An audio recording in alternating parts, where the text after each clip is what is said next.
Have you ever stopped to think about what's really going on beneath the surface of the internet you use every day? Beyond the usual Google searches and social media feeds. Well, today, we're going to peel back those layers and explore one of the most mysterious, most misunderstood corners of the digital world, the dark web. And what you're about to see, well, it might just change how you think about the internet forever.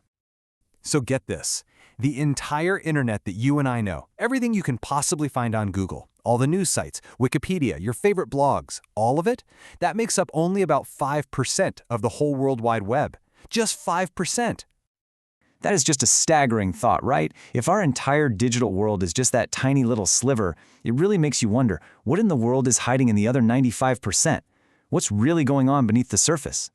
To answer that, you first got to understand that the internet isn't just one big, flat thing. It's actually got layers. Think of it like a giant iceberg, where almost all of its real size is completely hidden from view. Yeah, the iceberg is the perfect way to picture it. That tip you see sticking out of the water, that's the surface web. It's everything we know and use. But that massive, hidden part underneath is called the deep web. Now, this isn't automatically something sinister. It's just all the parts of the web that search engines can't see. Things like your email inbox, your online banking account, or a company's private database. You need a password to get in, and that simple act of logging in is what puts it in the deep web. Okay, so nestled way down inside that huge deep web is an even smaller, more hidden section, and this is the dark web.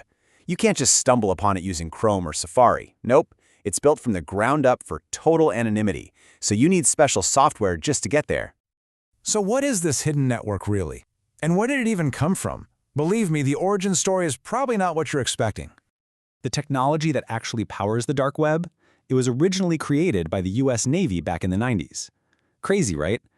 They needed a way for their intelligence agents to communicate online without anyone, and I mean anyone, being able to trace them. Then, in the early 2000s, they released that technology out into the wild, to the public, and it became what we now know as Tor, which stands for the Onion Router. So how does this onion router actually make someone anonymous? Well, the name itself is the perfect hint for how it all works. The whole process is actually pretty brilliant. When you use the Tor network, your data gets wrapped up in multiple layers of encryption, just like, you guessed it, an onion. Then it gets sent bouncing all over the world through a random chain of computers called servers. At each stop on the journey, one layer of encryption gets peeled away, revealing just the next destination. By the time your data gets where it's going, its original starting point is almost completely untraceable. And this whole anonymity thing even extends to the websites themselves. You're not going to find any .coms here. Instead, dark web sites use a .onion ending. And the addresses? They're just long, complicated strings of random letters and numbers, which makes them basically impossible to remember or just stumble upon. You have to know exactly where you're going. So you can see this powerful anonymity is, at its heart, just a tool. And like any tool, it can be used for very, very different things. Some for incredible good, and others for truly terrible harm. And this is where you really see the two faces of the dark web. On one hand, it's a total lifeline for journalists, whistleblowers, and activists living under oppressive governments. It was actually a key tool for organizers during the Arab Spring. But on the flip side, that exact same anonymity gives cover to huge illegal marketplaces, like the famous Silk Road, selling literally everything from stolen credit cards and fake passports to drugs and weapons. So here's a really crucial point to understand. In most places, simply accessing the dark web with a tool like the Tor browser isn't against the law. But, and this is a huge but, using it for any of the illegal stuff you find there, that most definitely is illegal, and the consequences can be incredibly severe. Okay, this brings us to a really, really critical final point.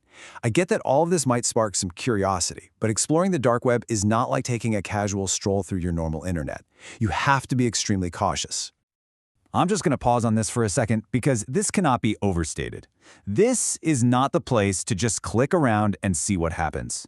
The risks of running into scams, dangerous malware, and some truly disturbing content are unbelievably high. So if you're ever even thinking about looking into this space, you have to follow these rules. They're non-negotiable. First, only use the official Tor browser. And for an extra layer of security, always use it with a trusted VPN. Second, never, and I mean never, download any files. They are a huge risk for malware. Third, do not use any of your real info. No real name, no personal email, nothing. And finally, the safest bet is to use a totally separate computer that has none of your personal data on it.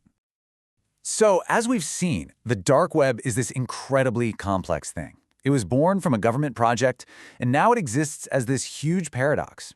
It's a shield for the vulnerable and, at the same time, a shadow for the criminal. And it really leaves us with a fundamental question for our digital age. Is total anonymity an essential right we need for privacy and free speech, or is it just an unavoidable license for crime?